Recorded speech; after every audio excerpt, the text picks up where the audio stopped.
బీహార్ ఎలక్షన్స్లో ఓ పక్కన అబ్బాయి అంత అద్భుతంగా ఉంది, అసలు అక్కడ ఏ గొడవ లేదు, అనవసరంగా ఓట్లు తీసేస్తున్నారు అంటే సుప్రీంకోర్టు చీపోరా అంది. ఏందిరా మీరు చెప్పేటటువంటిది?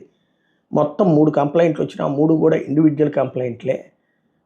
లక్షల మంది ఓట్లు పోతే గొల్లుమనాల, మీరు తప్పించి అక్కడ జనం గొల్లుమంటలేదు, ఎందుకంటే అది ఫ్యాక్ట్గానే ఉంది. మీకు అంతగా తేడా అనిపిస్తే కనుక గ్రౌండ్కి వెళ్ళి చూసి రండిరా అని చెప్పింది. అయినా సిగ్గు లేకుండా ర్యాలీలు చేస్తూనే ఉన్నారు. ఒక అంతర్జాతీయంగా భారతదేశ పరువు తీయడం ఒక ఎత్తు, అలాగే ఆర్జేడీ దగ్గర నుంచి ఎక్కువ సీట్లు సంపాదించుకోవాలన్నటువంటి రాహుల్ గాంధీ ఎత్తుగడ, ఇవన్నీ కలిపి సాగుతున్నాయి.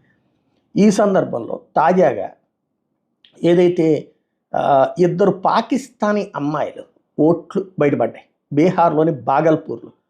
డిస్ట్రిక్ట్ అడ్మినిస్ట్రేషన్ ఆ విషయాన్ని బయటికి తీసి ఇప్పుడు డిలీట్ చేసిన వాటిలో ఇదిగో వీళ్ళు అన్నటువంటిది లెక్క చెప్పుకొచ్చినటువంటి పరిస్థితి.